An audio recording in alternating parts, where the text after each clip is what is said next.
Olá, meu nome é Joana Gonçalves de Sá, eu sou investigadora no Instituto Gulbenkian de Ciência e também dou aulas. Olá, sou a Francisca Gurjão Henriques, sou jornalista e uma das fundadoras da Associação Pão a Pão. Olá, o meu nome é Manel Arriaga, professor universitário e, juntamente com a Joana e outros colegas, um dos fundadores do Fórum dos Cidadãos.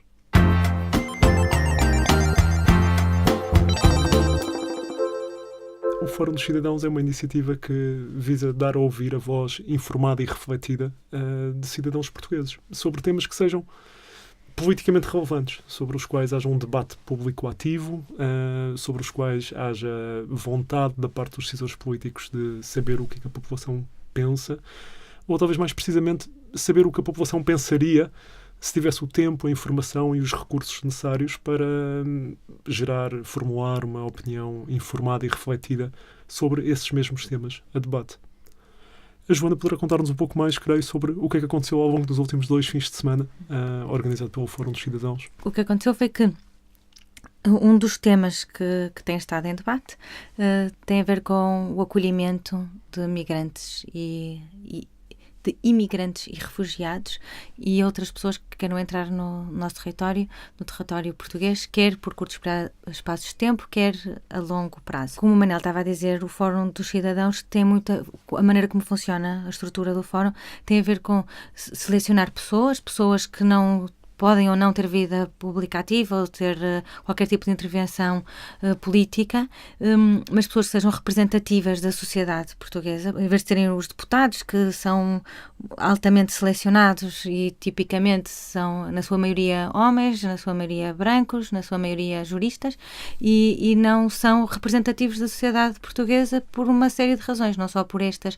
demográficas, mas porque tipicamente têm curso superior muito acima da média, porque tipicamente são muito mais homens do que a média, não só não representam estatisticamente a população neste tipo de distribuição, como também podem não representar todos os interesses da população, não só porque são enviesados para o seu próprio meio, como porque eventualmente até podem estar presos por outro tipo de interesses, um dos quais precisam de estar numa lista para serem eleitos, não é?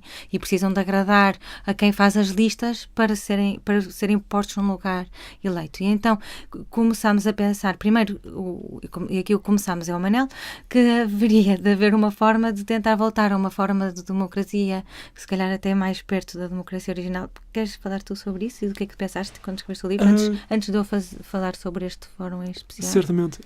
Boa parte da motivação do projeto do Fórum nasceu justamente desta constatação que a Joana fez agora, que é de que os nossos políticos são muito diferentes de nós mesmos, e aqui falo do grosso dos cidadãos portugueses, e talvez fosse interessante criarmos estruturas, criarmos uma espécie de instituição na sociedade civil que dê essa oportunidade a cidadãos portugueses que não estão ativamente na política, mas de gerar e dar a ouvir as suas opiniões sobre temas politicamente relevantes, mas que sejam essas opiniões sejam o resultado de um processo deliberativo, tal como ocorre no seio da política profissional.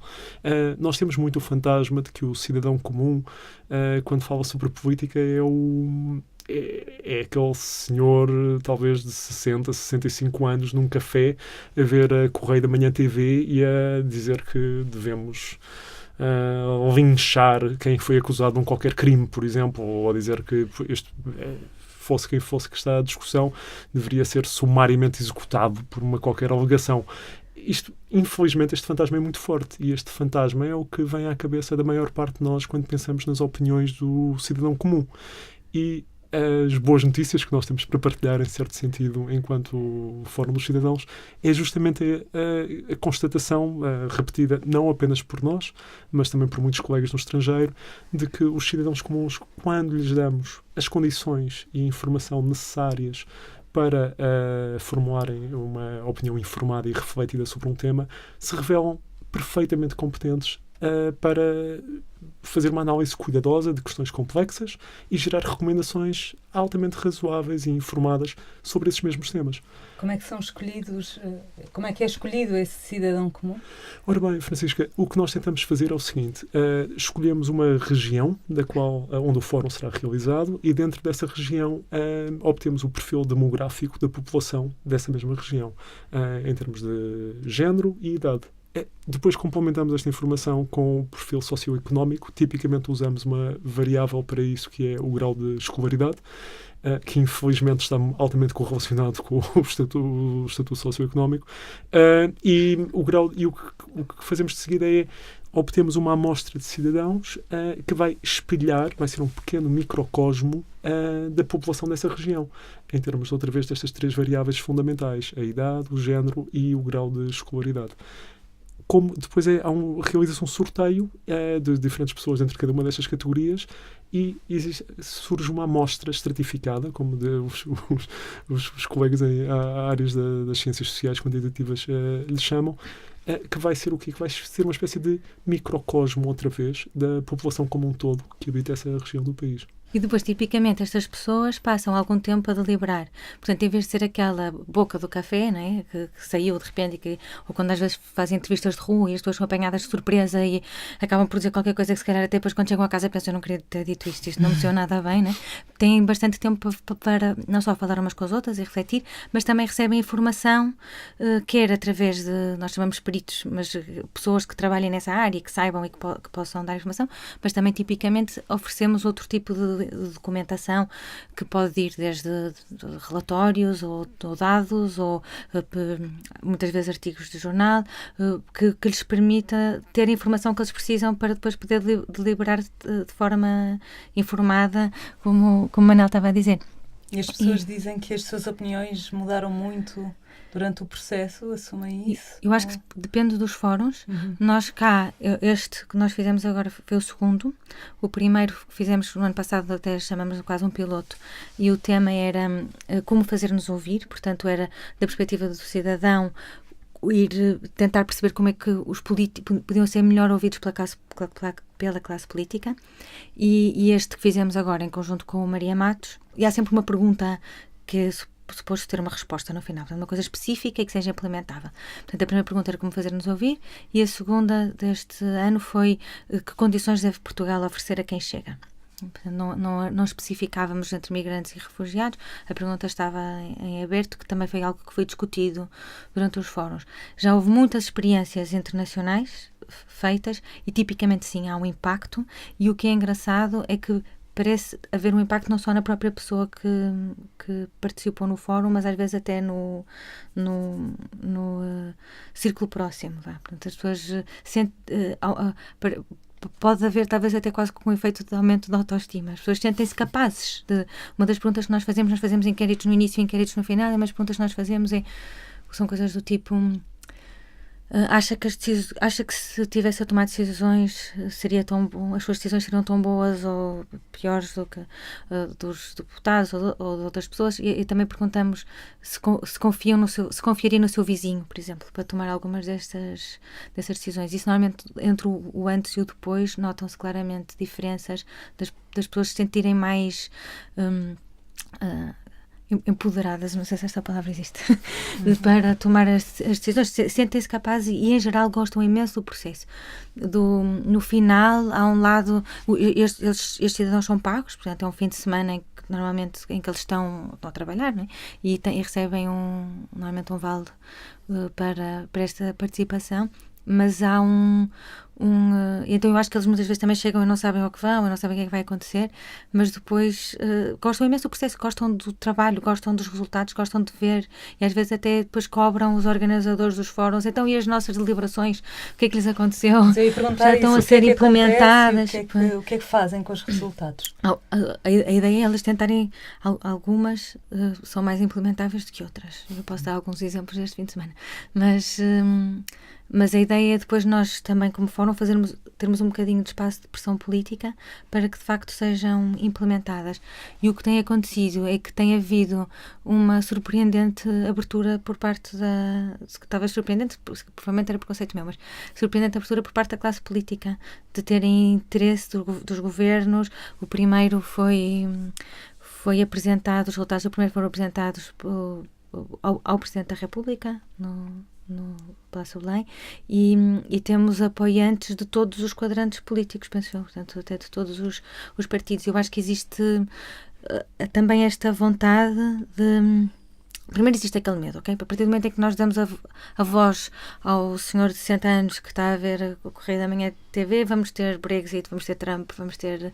Pronto. E depois existe a segunda ideia de se não se começa a dar informação e a respeitar as pessoas e a opinião das pessoas e ouvi-las, acima de tudo, vamos ter Trump, aí é que vamos ter Brexit e tal. Portanto, o que pode ser visto quase à partida quase como uma medida, algo que assusta por ser populista, depois é visto como também um antídoto ao populismo. Exatamente por dar o tempo e dar as condições e não ser só... Eu trabalho muito com dados da internet. O trabalho de investigação que eu faço tem a ver com agora o que se chama Big Data, coisas assim do género. E uma das coisas que eu trabalho muito são dados de pesquisas no Google. E o que foi engraçadíssimo foi que depois do Brexit houve um pico enorme de procuras no Google, em Inglaterra, o que é que vai acontecer agora? Portanto, quais é que são os efeitos do Brexit? E isto foi feito depois, não é? Por uma percentagem enorme da população, pessoas que tinham votado a favor. E então há um lado de quase de castigo da classe política, ou não sei, agora estou a fazer a interpretação, mas que não foi informado. E, por outro lado, muitas vezes estes referendos só permitem perguntas de sim, não. São temas altamente complexos e uma pessoa tem de dizer sim ou não. E nós também no fórum o que tentamos fazer é que não sejam sim, não. As pessoas podem apresentar propostas complexas porque são temas complexos. Portanto, a questão não é devemos deixar integrar refugiados ou não, devemos receber migrantes ou não, é que condições é que devemos oferecer, em que circunstâncias é que isto deve ser feito. Porquê é que deixaram a pergunta em aberto? Que condições devemos oferecer a quem chega? A intenção era não conduzir para os migrantes em particular. A ideia foi porque eu acho que a maioria das pessoas... Houve depois esse debate também lá com os participantes, porque os participantes diziam, ok, mas uma coisa são os refugiados, que vêm fugir da guerra da Síria, ou seja lá o que for, e outra coisa são os migrantes económicos. E parece que existem estes dois tipos. E uma das coisas que nós tentámos também mostrar é que aqueles que conseguem o estatuto de refugiado é uma minoria, e mesmo aqueles que eles emocionalmente, os próprios participantes, acham que devia ter o estatuto de refugiado, não têm. E que, por isso que existe uma enorme vaga de tentativa de entrar na Europa de pessoas que não têm o estatuto de refugiado, nunca vão ter o estatuto de refugiado, mas que não são o clássico imigrante económico, não sei, o dentista do Brasil, ou alguém que eventualmente até tivesse emprego no seu país, mas que vem à procura de umas condições de vida melhor. Portanto, um dos exemplos, que eu acho que depois até foi o Pedro Góes da Universidade de Coimbra que deu, foi o dos afegãos. Portanto, como o Afeganistão não é considerado um país em guerra, as pessoas que estão a fugir do Afeganistão porque, por exemplo, trabalharam numa base da NATO ou foram motoristas para alguém dos Estados Unidos e correm perigo de vida, é muito difícil conseguirem estatuto de refugiado porque é preciso mostrar que vêm de uma região específica do Afeganistão e que trabalharam para aquelas pessoas e seja lá o que for. Portanto, elas têm de fugir porque correm risco de vida, mas não têm que comprovar e nunca vão ter o estatuto. E quando se falou disso, eu acho que até os próprios participantes perceberam que, de facto, emocionalmente, eles achavam que aquelas pessoas tinham direito, mas havia mais do que aquele que tem o carimbo do refugiado. E foi por isso que nós quisemos deixar em aberto. No fundo, e depois também oferecer um bocado a perspectiva, também foi o Pedro que fez, do facto de em Portugal nós estarmos a perder imensa população e para se manter alguma população em idade ativa e para haver reformas e segurança social e por aí fora, nós devíamos estar a atrair imensas pessoas e não quase que a debater como é que nós as mantemos longe e por aí fora. Portanto, tentar um bocado inverter o sistema e pensar, ok, então que condições é que Portugal deve oferecer a quem chega? E outra das discussões que existiu foi a questão dos refugiados que vieram para Portugal, os poucos que vieram, e perto de metade, aparentemente, já saiu do país. Isso foi muito debatido e houve até uma das deliberações finais dos participantes foi exatamente sobre isso e a ideia da reunião das famílias, porque se muitos chegam a Portugal, mas têm parte da família na Suécia, ou na Alemanha, ou seja lá fora, a primeira coisa que eles pensam é eu quero ir ter com a minha família. E então uma das coisas que os participantes, quando se aperceberam disso, uma das coisas que os participantes tiveram a tentar pensar foi, então como é que nós tentamos fazer ao contrário? Como é que nós tentamos fazer com que venha a família para cá, em vez de irem eles ter com a família. E nesse sentido acho que foi interessante. Mas a maioria era a favor ou contra a vinda de refugiados? Nós não fizemos... À partida. Nós não fizemos... não dividimos assim. Portanto, houve uns inquéritos mais a tentar perceber que condições é que as pessoas estavam dispostas a oferecer. Havia pessoas que falavam muito abertamente de um lado humanista e que tem de ser e assim, e havia pessoas, eu acho que uma das frases que nós mais ouvimos foi tá bem, eu tenho muita pena e tal, mas primeiro estão os nossos. O primeiro estamos nós, e nós aqui também temos muita pobreza, e nós aqui também temos muitas pessoas a precisar, portanto também temos de pensar neles. E nós até temos, eu até tenho uma irmã imigrante em França e sofreu imenso, portanto isso houve muito. E o nós versus eles houve muito. O que eu senti mais foi que quer das pessoas que estavam muito a favor, ou quer das pessoas que estavam muito contra, nenhuma das posições era muito refletida. E em qualquer um dos casos estava baseada ou em um princípio ou em desinformação.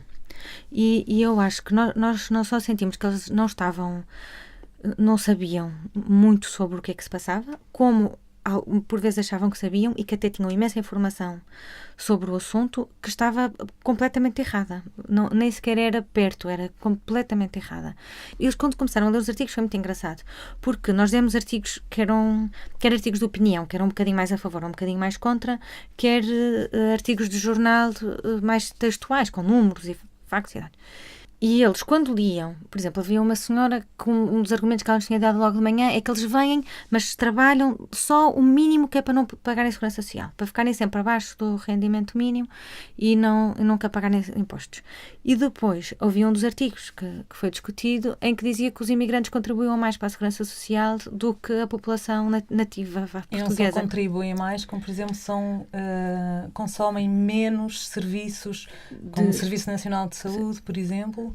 É uma diferença enorme para a população nativa portuguesa. Pronto, e isso, essa informação nem sequer foi nada. Mas eles depois, quando comentaram, escreveram: não, porque isto parece que é acima, não é? Porque eles depois não estão a ter em linha de conta com os outros subsídios, os outros apoios que eles recebem. Portanto, não mudou nada o que eles pensavam. E nós já tínhamos um bocado essa ideia de que algumas pessoas são mais sensíveis a factos e números e gráficos e por aí fora, e outras pessoas, independentemente de verem, isto não é nós termos esta ideia, não é? Há imensa investigação sobre isto, sobre o facto de nós selecionarmos a informação em função daquilo que nós já acreditamos. E se vem de encontro àquilo que nós já acreditamos, ver aquela notícia, ver aquela coisa, reforça. Se for contra, nós desmerecemos como isto são as farmacêuticas, isto é o lobby de não sei o quê, pronto, e não aceitamos como se, podendo ser real, mesmo que seja da mesma fonte. E então também começámos a pensar que outras pessoas diferentes podem ser sensíveis a argumentos diferentes e pode haver muitos fatores, e há muitos fatores quando se tomam este tipo de decisões e se libera. E daí começarmos também a parceria com a Maria Matos e termos uma parte das pessoas a assistir aos 2 espetáculos sobre este tema das migrações, o Sanctuary e o Great Yarmouth, que eram bastante fortes, penso eu, e que os participantes adoraram. Todos os que viram adoraram, principalmente o Sanctuary. O Great Yarmouth, em geral, acharam que era um bocadinho mais longo e um bocadinho mais difícil, mas o Sanctuary adoraram. Mas depois, por exemplo, outra senhora, que era uma senhora que era ativamente contra a entrada de migrantes, disse: eu gostei muito da peça e eu tenho muita pena, mas eles também só mostram a parte boa, não mostram depois os que vêm para cá roubar e fazer-nos mal e tudo. Portanto, também não mudou. Ela achou que aquilo estava demasiado enviesado para uma população refugiada boazinha, digamos assim. Claramente, depois eles, quando começaram a deliberar, eles ficaram chocados, eles diziam: mas eu não fazia ideia disto. Nós até, no outro dia tinha falado com os amigos no café e tínhamos estado a ver não sei o que mais e não era nada assim. E eles sentiram que estavam muito mal informados, culparam automaticamente os jornais ao ponto de no início, o trabalho de deliberação é uma coisa que demora muito tempo e passa por muitas fases. Logo no início, uma das primeiras deliberações era quase: temos de dizer aos jornais para deixarem publicar fake news. Pronto, que é bonito, mas eu não sei como é que eles iam chegar lá e dizer. Pronto, temos de parar. E então eles depois foram construindo aquilo cada vez melhor, e isto é trabalho de grupo, eles estão em grupos a trabalhar em diferentes propostas, diferentes ideias, mas acima de tudo houve imenso trabalho, imensa discussão sobre como é que nós não sabíamos disto. Porquê que nós não sabíamos disto?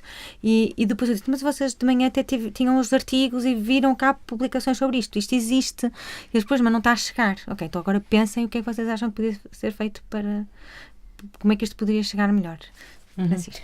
Eu adoraria saber responder a isso, mas se calhar não, certamente não sei. Claro que há uma insistência, talvez sobretudo das televisões ou de um certo tipo de imprensa, em mostrar o lado mais miserável dos refugiados, não é?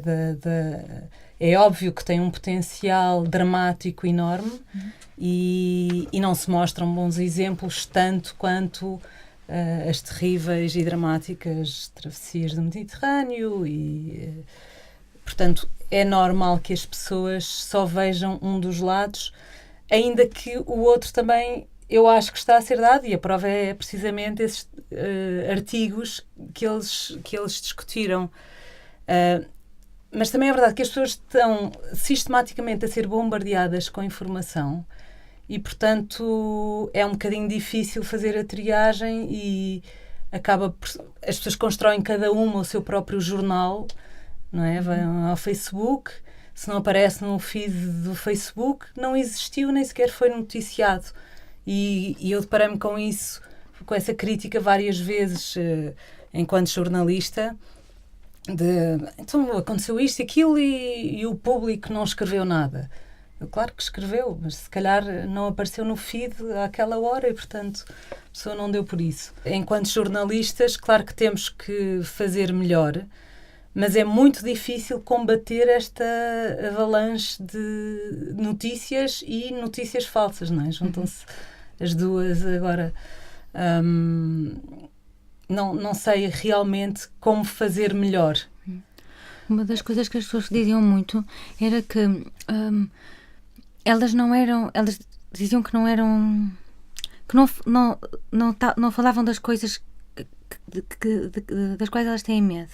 Okay? É quase como se essa parte emocional e desses medos e por aí fora fosse completamente ignorada. E de que é que elas tinham medo? Nós interferimos o mínimo possível durante o processo. Portanto, às vezes é o que for. E uma das primeiras propostas que depois quase todos os outros votaram contra, mas houve uma das mesas que trabalhou muito nisso, era a possibilidade de haver um cartão, tipo uma espécie de passaporte de doenças. Um visto de doenças em que todas as doenças da pessoa e as vacinas e não sei o que tivessem lá registadas. Eu tenho medo desse passaporte. E houve muitos dos participantes que tiveram medo e que disseram que isso nem pensar, que podiam depois começar a ter recusar pessoas com base. Mas as pessoas têm medo de ser contaminadas. As pessoas têm muito medo de ser contaminadas. Mas não tinha noção disso. E depois, quando se falou, depois houve outros que disseram, não, mas isso ainda por cima, em termos de privacidade e tudo, é um desastre, uma pessoa não pode andar com papel a dizer não sei o quê. E houve pessoas que ficaram indignadíssimas a dizer a minha saúde é muito mais importante do que a privacidade deles. Por isso, isto tem de estar. O que é que se pode fazer contra isso? Não faço certamente ideia, mas fascina-me a ideia desse risco, o receio da contaminação faz-me pensar no discurso xenófobo sempre com imagens da biologia, aliás.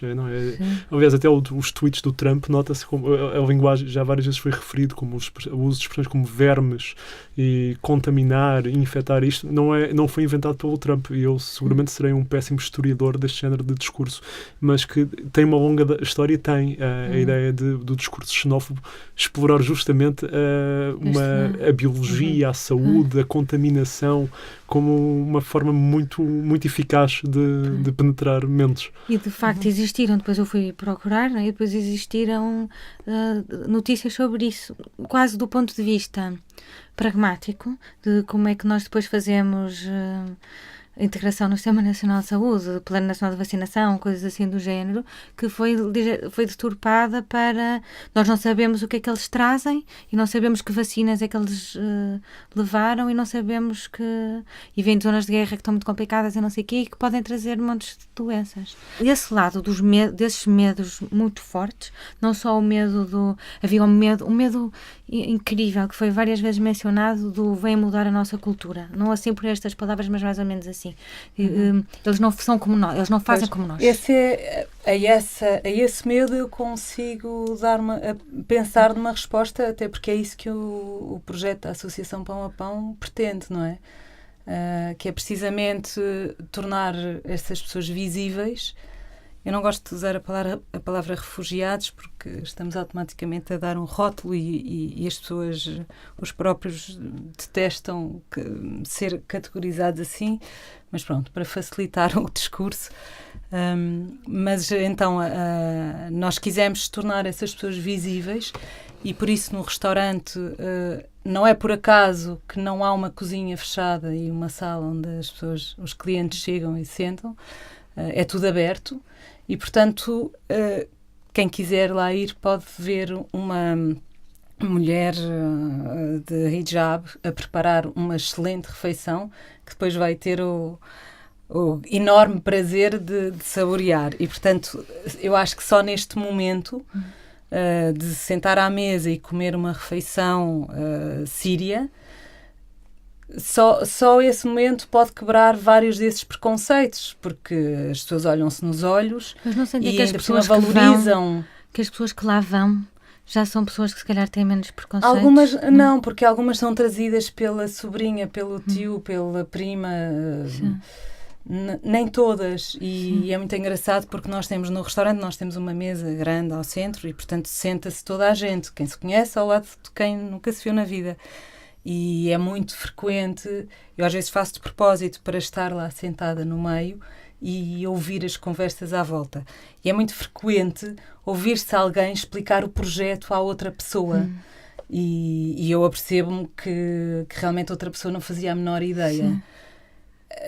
Sobre a falta de informação ainda, há bocado, lembrei-me que ainda esta semana eu estava a falar com uma advogada de sucesso de Lisboa, uma mulher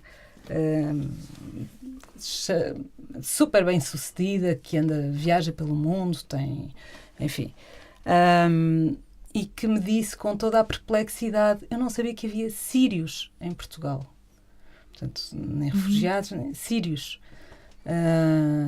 Estava lá a almoçar pela primeira vez. Como é que nós conseguimos conceber que uma pessoa que tem um curso de Direito, que até exerce, enfim, está assim tão fechada que nem se deu conta das notícias da chegada de cerca de 1.500 sírios que foram chegando, ainda por cima, as notícias que foram chegando por várias fases, não é? Não foi tudo uma vez.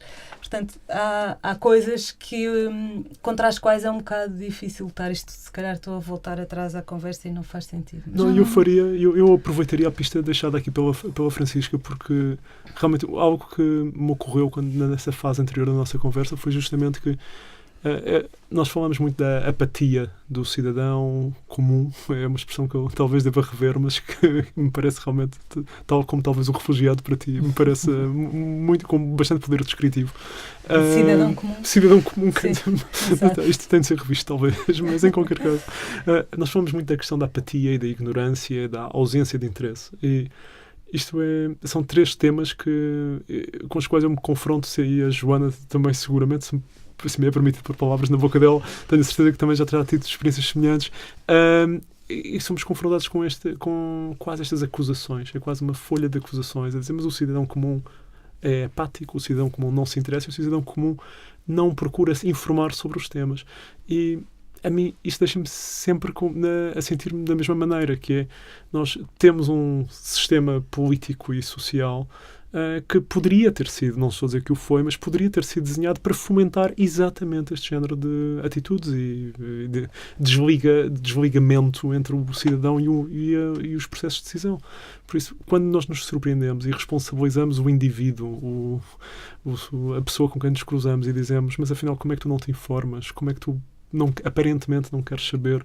Como é que tu estás tão desligada ou desligado disto tudo? A sensação que isto me causa é sempre a mesma, é de nós temos todo o modelo social e político que temos a conspirar para gerar este género de comportamentos e atitudes. Por isso, não nos surpreendamos. Em vez disso, tentemos criar fóruns para fazer com que estas vozes se possam ouvir depois de terem aprendido sobre os temas. Ótimo. Pelo menos começar a criar mais espaços, não é? que impliquem uma participação ativa, não é? Sem ser a participação de sofá, de café, porque se calhar quando nós vemos a pessoa a reclamar com o telejornal e a dizer não sei o quê, porque isto e porque eles aquilo e porque são todos gatunos, ou seja lá o que for, isso já mostra uma participação, né? Pelo menos já mostra um interesse, já mostra uma exaltação, já mostra uma indignação. Há aqui qualquer coisa que não está bem e eu gostava que fosse diferente. Mas depois as pessoas também não sentem que têm um canal para participar. Ao mesmo tempo não sentem que tenham no fundo capacidade de participar, por mais que digam. Depois quando lhes é pedido para votar, seja logo que for, depois nós também temos taxas de abstenção muito altas. Mas quando se tenta falar com o cidadão comum em geral tem opiniões mais ou menos informadas. Mas eu também não sei mesmo se pelo facto, a expectativa aqui é que pelo facto de passar pelo processo, de ter de deliberar, nós esperamos que seja de certa forma consensual, que todos concordem com o final das propostas, que esse próprio processo seja de certa forma transformador, ou que implique ou que desenvolva essa vontade de participação, o que ainda não sabemos se é verdade, ainda não sabemos, quer dizer, sabemos que é verdade a curto prazo. Portanto, a pessoa sai do fórum e tem vontade e dizem, não, depois nós estamos com vontade de participar, mas nós não sabemos se passado 2 anos isto ainda se mantém, ou se entretanto já voltou tudo ao mesmo, não sabemos se isto tem alguma capacidade, mas também sabemos que mesmo depois, o outro tema que nós tínhamos feito é muito mais consensual, portanto foi muito fácil as pessoas quase que unirem-se contra os políticos e dizerem montes de coisas porque é que os políticos estavam errados. Este havia pessoas com opiniões muito diferentes, com ideias muito diferentes e foi-lhes muito mais difícil chegar a temas consensuais e já tinham as opiniões deles. Não sabemos até que ponto é que ter passado pelo processo mudou, de certa forma, a maneira como elas pensavam ou só exacerba. Eu acho que uma das coisas que não acontece é que não as polariza mais. Portanto, tipicamente, não saem de lá mais polarizados do que já estavam. Se isso for verdade, acho que já é um grande passo, porque tudo o resto, que as redes sociais, parece que funciona no sentido de eu na minha bolha e tu na tua bolha e nós não temos de falar uns com os outros. E ali parece que não, que isso não está a acontecer, mas em termos de... Aqui é a opinião a falar, não é a investigadora a falar, porque ainda não temos os dados todos. Mas mesmo que as pessoas leiam os artigos, o passo para a mudança de opinião é uma coisa dificílima. E como é que para quem já vem com as opiniões formadas, não é? Para quem já vem com pode ficar um bocadinho menos e achar, ok, não era tão mau como eu pensava, mas ainda é mau. Ou eu ainda tenho medo. E em que casos é que é um processo mais racional ou mais emocional, essa mudança de opinião? Uma das ideias tem a ver com o teres de pôr no lugar do outro. Quando tu tens de walk in someone else's shoes, quando tens de pôr no lugar do outro, que isso é mais transformador do que o resto. Tem de haver algo de proximidade, porque depois as pessoas também dizem não sei quem, porque eles são todos assim. E depois dizem, não, mas olha, eu não sei quem que é o teu vizinho de baixo e tal. Eu, não, mas esse é um dos bons, quer dizer, ele é porreiro, é aquele que eu conheço, não é? Houve uma que disse... Eles chegam cá e depois vão-se logo embora. Eu acho que se viesse da guerra, tivesse passado por tudo o que eles passaram, não sei o quê, finalmente há um país pacífico, não sei o que lhes oferece, eu nunca mais mexia. E depois, como se estivesse a dizer mal do seu país também, não é? Um bocadinho. E depois houve alguém que disse, está bem, mas agora imagina que o teu marido e os teus filhos estão na Suécia. E então eu ia-me embora. Disse logo, não, eu ia-me embora. Pronto, então é isso que está a acontecer. As famílias não estão juntas. Ela disse, não, aí eu ia-me embora. Ficou mesmo tempo a pensar. Não é isso que está a acontecer e vão-se embora simplesmente porque acham que na Suécia, e não acham por acaso, há outras condições de apoio, não é? E de facto existem outras condições de apoio. Também é verdade que já há muitos refugiados que se foram embora que agora estão a regressar. Sim. Isso vai ser também uma questão a ver. Agora houve um acordo, não é? Estão a regressar porque supostamente têm que ficar num sítio, no país de acolhimento e, portanto, ao irem embora perderam o apoio e, portanto, os que voltam voltam já em condições bastante precárias. Vai ser... está a ser um problema também. Eu faria aqui um rewind, pegando no ponto de que estavam a falar antes, sobre o género de dinâmicas e processos que levam a essa mudança de opinião que nos com facilidade nos parece tão desejável quando confrontamos aquilo que são as opiniões gratuitas e facilmente disponíveis quando sondamos desconhecidos na rua ou quando conseguimos escutar parte de uma conversa noutra mesa. E uma coisa que me ocorre sempre é que as nossas opiniões são tão comumente formadas de uma forma estritamente individual, solipsista. Nós, dentro da nossa bolha, dentro dos limites definidos pelo nosso crânio, quase, há esta fantasia de que nós formamos as nossas opiniões desta forma totalmente isolada do outro, do resto da sociedade em que vivemos. Absorvemos uma visão quase funcionalista. Nós somos um mecanismo de processamento, não é? Somos um cérebro que absorve informação e estímulos do meio, processa estímulos do meio ambiente, faz qualquer computação e depois debita cá para fora uma opinião. Isto é uma fantasia, e é uma fantasia perigosa, não é? Porque o processo que a Joana estava a descrever, por exemplo, é um processo onde nós, os participantes, por muitas vezes, diria que pela primeira vez, têm uma conversa focada num tema, sabem que estão ali para debater aquele tema, sabem que não estão ali que não é aceitável nas normas sociais que se criam naquele espaço, desviar a conversa e dizer tu dizes isso porque és do partido XYZ, não podem imediatamente equiparar a pertença a uma opinião a qualquer outra animosidade pessoal que talvez numa família, se um membro de uma família sabem que têm opiniões frequentemente discordantes, vão dizer isso é porque tu és do Benfica ou do Sporting, ou fazer qualquer confusão de esferas de opinião e preferência. E naquele espaço não, naquele espaço existe estas outra vez vigoram estas normas que dizem nós aqui estamos para debater construtivamente este tema, e isto aqui é ok mudar, aqui é ok descobrirmos que aquilo que nós pensávamos ontem não faz qualquer sentido. E outra vez eu volto ao ponto anterior, que eu sou muito chato com isto, que é a ideia de que a enorme maioria de nós, e eu incluir-me a mim aí sem hesitações, não incluiria nem a Joana nem a Francisca, mas temos muito pouca informação de qualidade e andamos por aí a formar opiniões de uma forma muito fraca. Assim, intuitivamente, o que é que faço? Devolvo a pergunta que fizeram. O que é que achas que os mídia poderiam fazer? Porque para mim é mais óbvio o que a escola pode fazer, o que o ensino pode fazer, não é? Pode mudar a tua forma de te informares, de te relacionares com a discussão, a informação, o diálogo, te obrigar a estudar um tema e ouvir a opinião contrária. Não é? É excelente que pegues nesse tema, Francisco, porque essa foi justamente, como a Joana poderá contar-nos mais, mas uma das propostas que saiu do primeiro fórum que organizámos sobre como melhorar a comunicação e a relação entre cidadãos e os seus representantes foi justamente a ideia de focar a prática da cidadania política nos programas de educação. Por isso a ideia de que é em jovens que podemos ter junto dos jovens que podemos ter um maior efeito para alterar estes padrões é certamente algo na qual eu me revejo totalmente, e a Joana pelo menos já também esteve envolvida um pouco em explorar ou lançar um piloto de um programa dessa natureza junto de algumas escolas. Eu voltaria só um ponto atrás, que é mais do que olhar para os média, outra vez eu acredito, e isto é apenas uma intuição pessoal totalmente infundada, que é claro que isto é um sistema, isto está tudo interligado. Agora, se há um cerne ou um ovo antes da galinha, uma galinha antes do ovo, para mim o meu palpite é que é realmente a sensação de impotência coletiva e política que faz com que ocorram esses... Eu não olharia para os médias, eu olharia para o sistema político que transmite de forma tão convincente a mensagem: o teu papel é votar cada 4 anos, não penses demasiado sobre isso, não te preocupes demasiado, e que deixa os adultos a tratar do assunto. E, sobretudo, não há alternativa a isto. Tina, as coisas como dizem. Exatamente.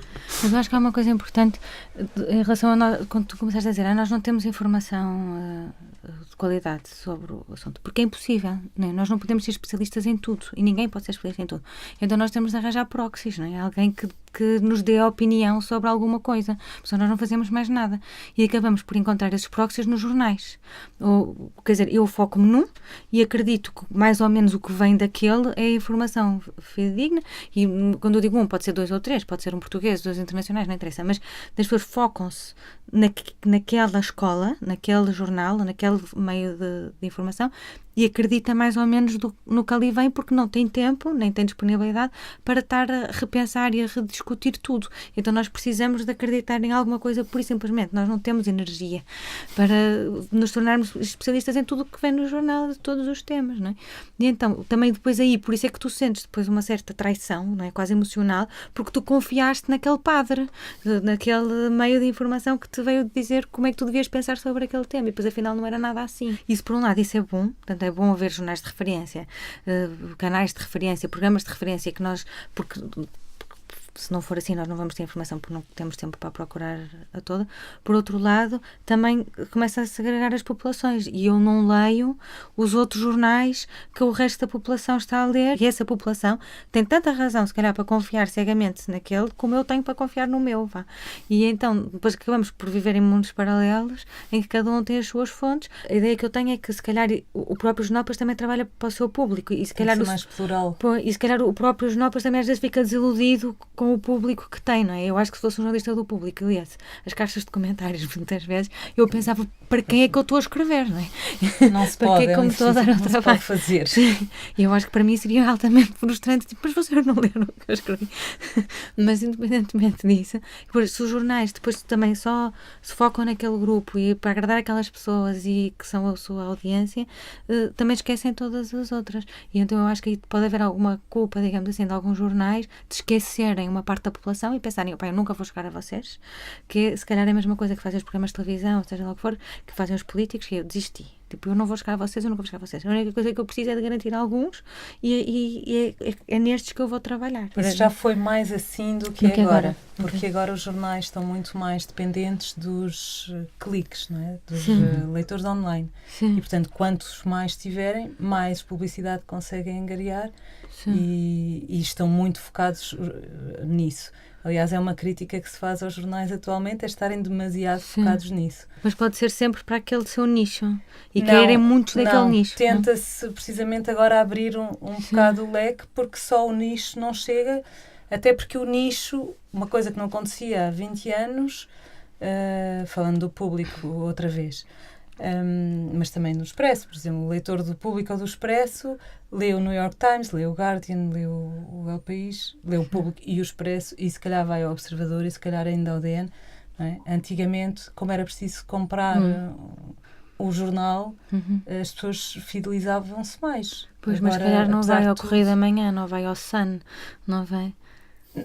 O leitor não vai, mas o jornal está a tentar chegar a esses leitores, aos leitores do Correio da Manhã, e, às vezes com mais às descaradas, outras vezes com mais pudor, mas os jornais estão a tentar fazer esse exercício. Eu estava-me a lembrar quando os Gato Fedorento fizeram aquilo do Gato Fedorento esmiuçou aos sufrágios, isto que encontra o Ricardo Aruz Pereira, que na SIC não queriam, acho que era na SIC, não queriam, disseram para escolher outro nome, porque ninguém sabia o que é que queria dizer esmiuça, nem ninguém sabia o que é que queria dizer sufrágios. Portanto, eles tinham de escolher uma coisa mais fácil. E que eles recusaram e disseram, também não sabem, mas aprendem. E que acho que depois nas pesquisas na Primeirã, que é o dicionário online, naquela semana aumentaram imensas pesquisas por sufrágios e por e ele conta isso como isto é serviço público, porque nós ensinamos palavras. E então há duas maneiras de se fazer isso, não é? Uma é baixar o standard, porque as pessoas não sabem o que quer dizer esmiuça aos sufrágios, e outra é usar estes meios e um grupo muito popular como os Gato Fedorento para ensinar o que é que isto quer dizer. E eu estou a pensar nas pessoas que lá estavam, não é? Nos nossos participantes, que claramente que acho que alguns ainda havia outro nível, que eles não percebiam o que liam. Pois. Eu acho que os jornais também têm que fazer esse exercício, claro. Eu lembro-me que aqui há uns anos foi uma pessoa ao público ensinar a escrever claro, porque vários estudos mostravam que nós usávamos palavras difíceis desnecessariamente. E, portanto, a percentagem de palavras difíceis que nós usávamos era demasiado elevada, e foi lá uma senhora para nos ensinar a escrever português claro. E pronto, e dava vários exemplos, entre eles esse, acho eu. Mas era desse género, em vez de sufrágios, escrevam lá votos. Claro que os jornais têm que fazer esse exercício. Também não me parece que seja desejável ficarem-se pelo nicho. É muito difícil, de facto, competir com isso. Ou pretender chegar ao mesmo público, a mesma quantidade de pessoas que o Correio da Manhã chega. Porque, independentemente da linguagem, por causa dos temas. Por causa dos temas, sim. E a maneira como eles são tratados. Claro, porque se nós abrimos um jornal de referência e temos a Cimeira da NATO na capa e na página 2, e por outro lado, um jornal onde está o crime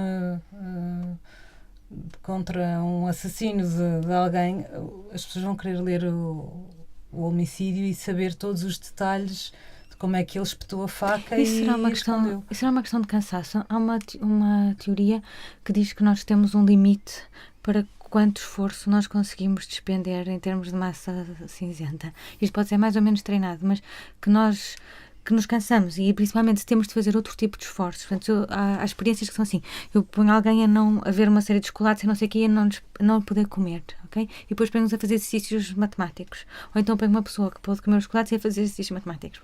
Independentemente de calorias ou não, porque há diferentes... A ideia é que se eu fiz um sacrifício aqui, eu agora tenho muito menos pachorra para os exercícios matemáticos. Tipo, atingi o meu limite de esforço do dia e de sacrifício, e agora já tenho zero capacidade de trabalho.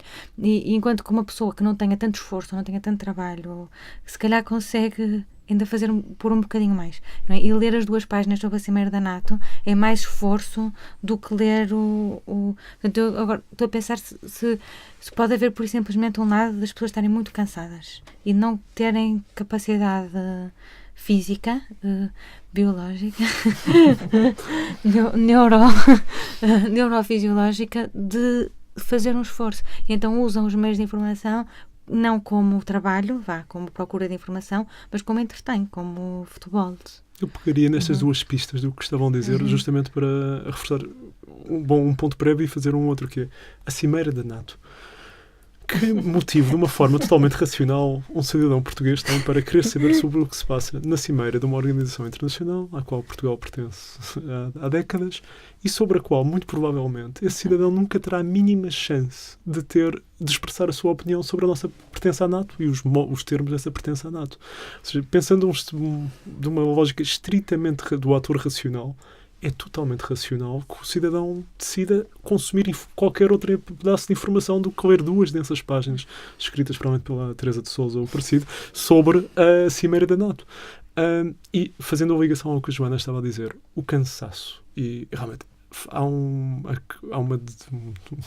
uma área de discussão na teoria social que chamam a aceleração social, a ideia da escassez de tempo e da vida, a experiência subjetiva do tempo de cada um ser cada vez mais a percepção que nós todos temos do tempo ser cada vez mais escasso e sermos consumidos por múltiplos afazeres e compromissos. Isto também é fortemente político. Volto que nem um chato à minha leitura sistémica de antes, que é nós construímos coletivamente e temos uma sociedade onde o cidadão comum não lhe é dada a chance de ter os recursos intelectuais e emocionais também, por exemplo, ao debater aqui a questão dos migrantes, os recursos não estritamente... Eu acho que o meu entendimento destas áreas é diminuto, mas penso que há quem questione a distinção entre tarefas puramente intelectuais e emocionais, por exemplo, a ideia de que nós pensamos sobre os temas de uma forma muito mais integrada. Não sei dizer mais nada sobre o tema, mas sejam de que natureza forem, os nossos recursos de decisão, de compreender o mundo, de pensar o mundo, são limitados, são finitos, e as vidas que a nossa sociedade permite aos cidadãos ter, simplesmente não reservam, não alocam tempo para pensarmos o mundo e decidirmos agir sobre ele. Se houvesse mais tempo livre, acreditas que os cidadãos seriam mais participativos, com maior atividade cívica, mais envolvimento político, eventualmente? Eu acredito, se dessemos aqui estamos no domínio da mera convicção pessoal, mas claro, eu acredito genuinamente que a maior parte de nós gosta muito de ter um sentido de agência, ter uma sensação de que somos capazes de afetar o resultado dos contextos sociais onde estamos envolvidos. Nós apenas aprendemos, diria eu, a desligar-nos do contexto político nacional, por exemplo. Notemos que, por exemplo, ao nível municipal ou regional já não é bem assim, ou local já não é bem o mesmo. As pessoas ainda, ou algumas pessoas ainda retêm fé na sua capacidade de participar ao nível municipal ou na junta de freguesia. Nota-se, por exemplo, na participação ao nível local. E aí isso funciona de maneira diferente. E o que é que difere? Eu diria que, entre outras coisas, seguramente, mas uma das coisas onde isto difere é que nós acreditamos que podemos ter há uma pequena réstia de esperança de que podemos ter um impacto ao nível municipal e local. E isso explicaria a diferença de participação, para além da questão do tempo, como tu dizias. Que outras deliberações é que saíram do fórum? Nós agora, o processo agora é, houve 2 fins de semana com 2 grupos diferentes, cada grupo deu pelo menos 3 ideias de coisas que poderiam ser feitas, que agora vão ter de ser trabalhadas também com os peritos, quer dizer, não vão fugir das ideias deles, mas algumas coisas algumas coisas já existem e vão ter de ser repensadas de alguma forma, estruturadas de outra forma, e depois vamos fazer uma apresentação pública destes resultados. Portanto, uma coisa que foi engraçada é que, por exemplo, no primeiro fórum foram muito mais focadas no nosso lado de acolher. Okay? Portanto, coisas que nós devíamos fazer para educar a população portuguesa para a vinda dos migrantes, coisas relacionadas, como o Manuel estava a falar também, da educação para a cidadania ou educação para a diferença, e foram perspectivas muito mais do lado de nós mudarmos. Mas no segundo fim de semana foram um bocadinho mais ao contrário, foram mais o que é que nós temos foi muito mais do ponto de vista dos migrantes, o que é que eles deviam fazer, ou o que é que eles deviam ter, ou que condições é que lhes deviam ser dadas. Por isso eu acho que depois vai haver aqui uma integração engraçada. Claramente houve um grande foco nesta ideia de comunicação e de educação, de termos de melhorar a nossa educação, a maneira que nós somos informados, mas também a informação que nós temos de dar a quem chega e facilitar isso, haver muita abertura. Houve ideias também muito engraçadas que depois não passaram para as deliberações finais e que nós também vamos ver com os peritos. Portanto, no final, digamos que no final mesmo na última fase há 5 ou 6 e depois dessas eles têm de votar 3. Mas dentro destas que já passaram por vários processos, ainda há ali coisas que eu acho que eventualmente podem ser repescadas, digamos assim, porque têm ali muito potencial. Coisas mesmo criativas, que eu fiquei bastante orgulhosa com algumas das ideias que foram sugeridas e pronto. E então depois, se quiserem saber mais podem ver online. Podem ver online no site do Fórum dos Cidadãos, que é forumdoscidadãos.pt, e vai haver esta apresentação pública no final de julho e vão poder também ter mais informação sobre isso no site e na página do Facebook. E acho que também há um Twitter. E a nossa ideia agora é, dentro destas deliberações, tentar trabalhar também com os ministérios relevantes para que elas sejam implementadas e para que o trabalho de deliberação não tenha sido em vão, para que possam sentir que, de facto, que podem ter uma palavra a dizer na sociedade, que podem ter um peso, que a opinião das pessoas conta.